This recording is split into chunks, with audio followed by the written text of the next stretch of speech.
Kita sapa, selamat pagi Mas Aep. Selamat pagi. Oke, Mas Aep, kami ingin konfirmasi terlebih dahulu, Mas. Ini apakah benar Mas Aep ini melihat awal peristiwa yang menimpa almarhumah Vina dan juga almarhum Eki, Mas?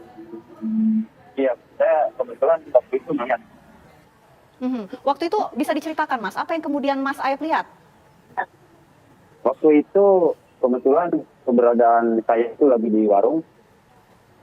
Kebetulan ada sejumlah motor lewat, lalu dilempari batu. Oke, ada berapa motor, Mas, yang waktu itu Mas Aep lihat? Perkiraan ada 4 motor Bu, yang mengejar itu. Oke, dari salah satu pemotor itu, ini kan ada satu DPO yang sudah ditangkap, namanya Peggy alias Peron. Iya. Apakah ini benar, berdasarkan foto yang beredar, itu adalah sosok wajah yang Mas Aep lihat dari 4 orang pemotor pada malam itu? Kalau saya bicara itu namanya Peggy, saya nggak tahu ya Bu. Saya nggak tahu namanya itu Peggy atau bukan. Yang jelas saya tahu wajahnya. Kalau wajahnya saya mengenali gitu. Oke, tapi berarti benar ya Mas, sosok yang ditangkap ini adalah sosok yang Mas Aep lihat? Iya, saya melihat. Kejadiannya itu pada saat itu kapan Mas? Apakah benar di malam hari Mas Aep? Iya, di malam hari. Waktu itu kalau Mas Aep lagi ngapain Mas? Mungkin bisa diceritakan? Lagi di warung, lagi beli rokok, beli jajanan. Oke. Nah, dari 4 motor yang Mas Aep lihat, total orangnya ini ada berapa Mas? Dan motor apa yang Mas Aep lihat? Yang saya lihat itu waktu itu ada motor Vixen, terus ada motor Suzuki Satria, terus ada motor Beat. Ya Oke. itu. Total jumlahnya Oke. berarti ada berapa yang waktu itu Mas Aep lihat? Kalau kita bicara total jumlah, saya kurang tahu ya, soalnya di posisinya itu malam Bu. Oke. Benarkah ada sekitar 8 orang Mas Aep? Iya, ada sekitar 8 orang. Oke, 8 orang yang Mas Aep lihat. Tapi Mas, dari 8 orang yang Mas Aep lihat, ini kan sudah ada yang ditangkap oleh pihak kepolisian. Dari foto-foto yang beredar, itu benar yang Mas Aep lihat pada saat kejadian? Iya, sebagian itu benar Bu. Saya tahu. Oke. Mas Aep kan mengatakan kejadian ini di malam hari, Mas. Kalau bicara soal jarak, Mas, jarak dari posisi Mas Aep dengan TKP ataupun lokasi kejadian, ini jaraknya berapa jauh, Mas Aep? Kalau jarak-jarak ada sekitar 100 meteran Bu. Oke. Bisa terlihat jelas nggak, Mas, wajahnya? Sudah? Wajah dari pelaku yang mengejar Vina dan Eki ini bisa terlihat jelas pada saat itu oleh Mas Aep? Oh, wajah dari pelaku-pelaku itu? Iya.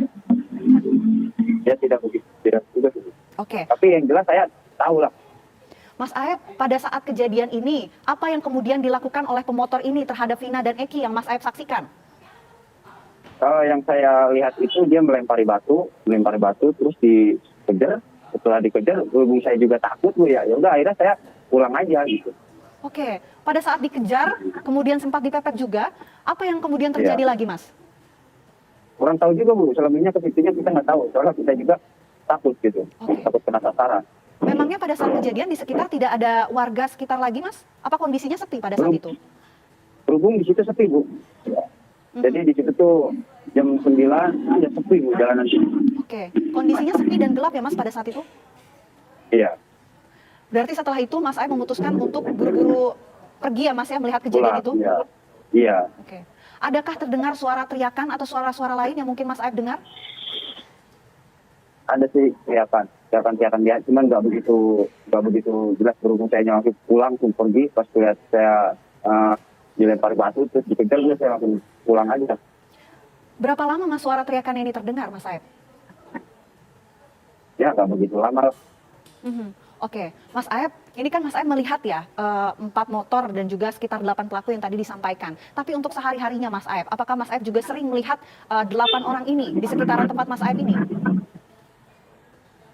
Ya karena anak-anak muda itu sering nongkrong di situ Bu ya, di depan SMP 11 gitu. Jadi saya tahu gitu. Saya sering melihatnya. Dia itu sering nongkrong sore jam 5, kalau nggak dari sore malam nongkrongnya di situ. Selain nongkrong, aktivitas apa Mas yang orang-orang ini lakukan sehari-hari? Kalau bicara aktivitas mereka sehari-hari, saya kurang tahu ya Bu ya, dia kerjanya apa, punya apa, pencariannya apa, saya kurang tahu ya. Yang jelas yang saya tahu itu dia sering nongkrong di situ Bu. Oke, Mas, ini kan ada salah satu pelaku yang sudah bebas bernama Saka Tatal ya Mas ya. Kalau Mas Aep mengenal wajahnya atau memang mengenal sosok Saka Tatal ini nggak Mas? Ya, mengenal wajahnya, Bu. Wajahnya, itu benar salah satu dari 8 pelaku pada saat malam itu, Mas? Pas waktu penangkapan itu Sakatata tuh nggak ada, Bu. Oke, baik. Mas Aep, ini kan polisi telah Ya, Bu. membawa Mas Aep sebelumnya untuk kemudian dimintai keterangan sebelum kasus ini kembali dibuka. Ya. Apakah Mas Aep pernah Ya. dimintai keterangan oleh pihak kepolisian sebelumnya, Mas? Pernah, Bu. Oke, apa yang waktu itu Mas Aep sampaikan ke pihak kepolisian? Waktu itu saya dimintai keterangan di Polres, Bu, ya, di Polres Cirebon Kota. Oke, itu Ya. kejadiannya kapan, Mas? Kejadiannya 2016. Oke, berarti terakhir memberikan keterangan 2016 ya. Kalau baru-baru ini juga, apakah Mas Aep juga sempat memberikan keterangan atau dimintai keterangan lagi oleh pihak kepolisian? Kemarin, Bu, saya dimintain keterangan tambahan lagi dari Polda. Kebetulan dari Polda langsung menghampiri saya di sini di Cikarang. Saya dimintain keterangan. Oke. Berarti waktu persidangan juga, Mas, apakah sempat memberikan keterangan, Mas Aep? Kalau waktu persidangan belum, Bu. Belum pernah. Oke. Sempat dipanggil pada saat persidangan, Mas? Sempat dipanggil, cuman saya nggak ini. Mhm. Mas Aep, ini kan waktu kejadian Mas Aep katakan kondisinya sepi dan juga gelap ya, Mas ya. Mas Aep bisa melihat dengan jelas wajah dari 8 orang ini, Mas? Kurang begitu jelas ya, yang jelas. Ya kurang begitu jelas, yang jelas saya tahu, Bu. Oke. Oke. Kelihatan lah gitu ya. Oke, baik, terima kasih banyak atas pernyataan dari Mas Aep. Semoga selalu diberikan kesehatan. Terima kasih atas waktunya di Kabar Utama Pagi. Mas Aep, selamat pagi.